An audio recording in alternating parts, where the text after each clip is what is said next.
What's up guys, welcome back. I'm sorry there was a bit of a delay since the last video. I've been busy painting Angron for a client. So far I've finished off the base, it shouldn't be too long until I have the whole thing complete. So this video is going to show how to paint the blue Ultra Smurf that's hanging off the side here. You can see that I've already based him using scale colour navy blue. Now if you don't have that, Games Workshop Cantor blue or Vallejo steel blue are both pretty close equivalents. Because the model is falling over, I wanted to create quite a dramatic shadow. So in order to do this, I simply painted the front of the armour a darker blue, and I used scale colour deep blue for this. If you opted to use an equivalent colour, you can just add a drop of black to your base colour and you'll get the same effect. So just continue to block in the shadow along the front of the model.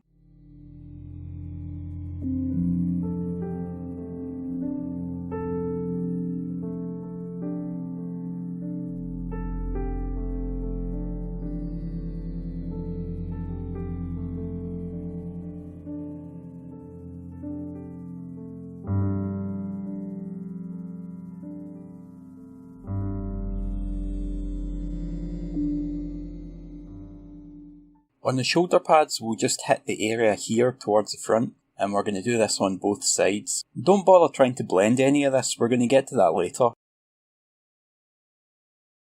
So for our first highlight, we're going to make a pretty big jump up to Mediterranean blue. Techless blue makes for a really good substitute for this. Now remember the model is going to be falling forward, so all our highlights are going to be on his back. We're just going to block these in so that they match the shape of the surface.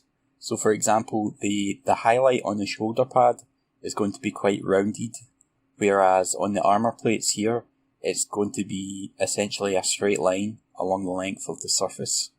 I want my light source to be coming from a bit of an angle, so it's going to hit the legs slightly off centre. It's important when you're trying to get a shiny finish that you use a consistent light source.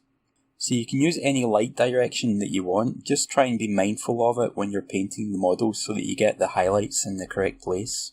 So again, notice that we're not trying to blend any of these highlights yet, we're just blocking in where they would be.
Alright, so now that we've mapped out where all the lights and darks will be on the model, we'll start to blend them out. To do this, we'll start off by making a roughly 1-to-1 mix of our base and highlight colours. Then we're going to use this to paint next to our highlights so that it overlaps the transition slightly on either side. So to clarify, we want to have the paint cover a small amount of both the highlight and the base colour. This creates a mid-tone between our base and highlight. Now the reason we let it overlap onto the highlight is to take advantage of the transparent nature of acrylics. So because of this, some of the highlight will show through underneath the mid-tone, and that's going to help you get a much smoother blend.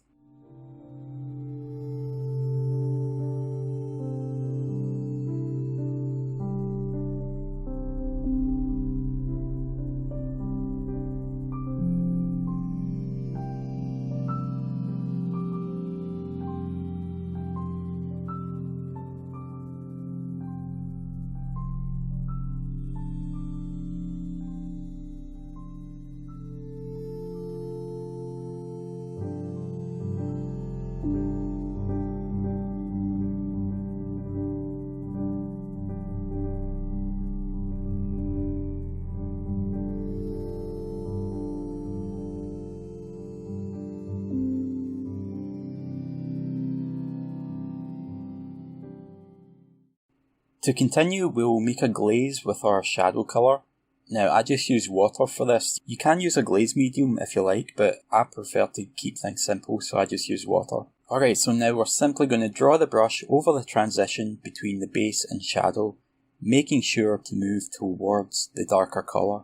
We'll build this up over a few layers until the hard line between the two colours softens into nothing. This is going to leave us with a smooth blend between the two different shades. When I'm working with glazes, I usually try to keep a hairdryer in my lap and just zap the model between passes. If you don't use a hairdryer, I can highly recommend it. It really speeds things up quite a bit.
So once you've blended out the shadows, we're going to move on to our mid-tone. Again, we'll make a glaze by adding some water, and then with a small amount on our brush, we'll draw the glaze over the transition between our base and mid-tone in the direction of our highlight.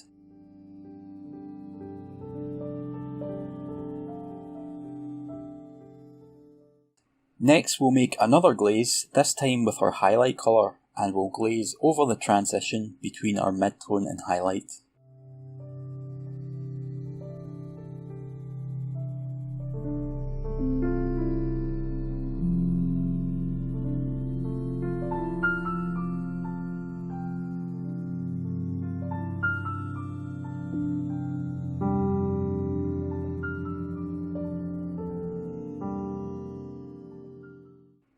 A little technique you can use here is to stipple over the transition. So here I'm just doing lots of little dots by simply bouncing the tip of the brush around the line between the two colours. This helps to break up the area and softens out the blend quite quickly. I often go back and forth between stippling and normal glazing. Combining the two techniques speeds up the process and tends to end up giving you a better overall finish.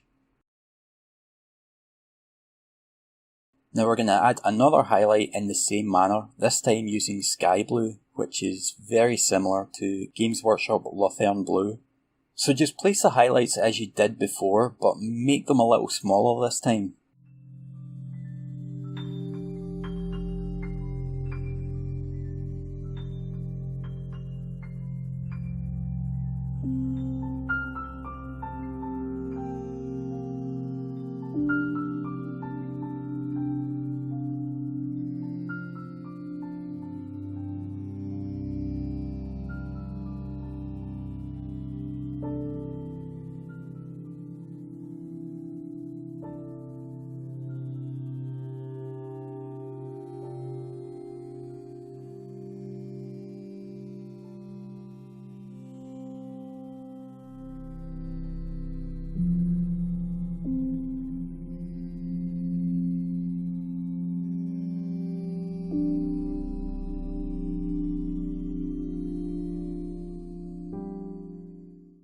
Now we'll just make a glaze with that same colour and blend out the edges in exactly the same manner. When you're doing this, you might find that the highlight looks a little harsh, so what you can do is take a glaze of your mid-tone and simply glaze over the transition up to your sky blue highlight, and that's going to help soften that out.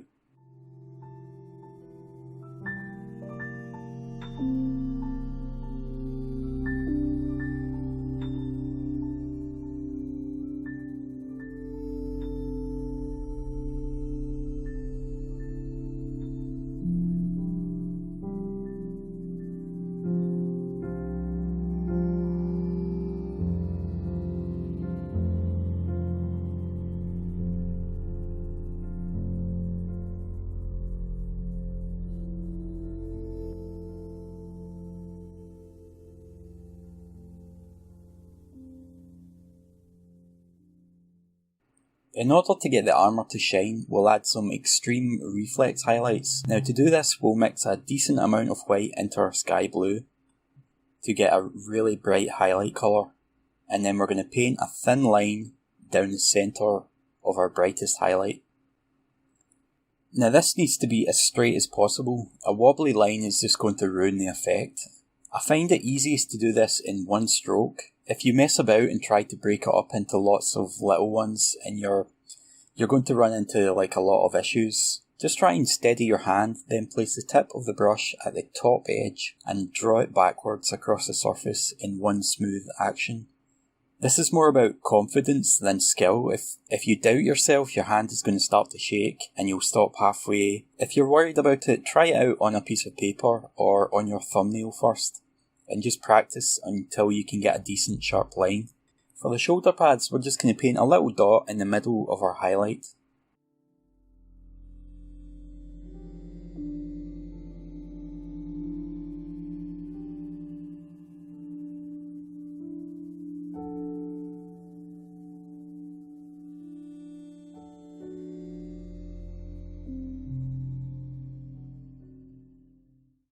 We'll also add edge highlights along the side of the armour plates near where the reflex highlights are.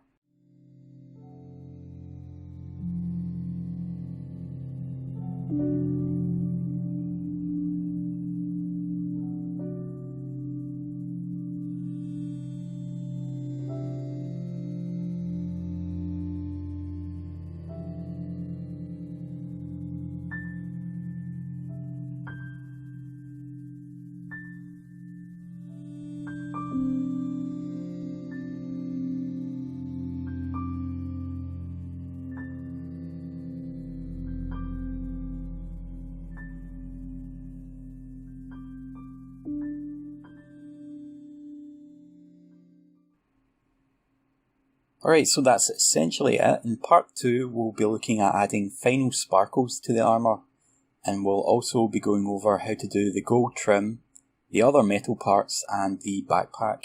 Okay, so thanks for watching guys. A like and share would be most appreciated. Thanks again. Bye for now.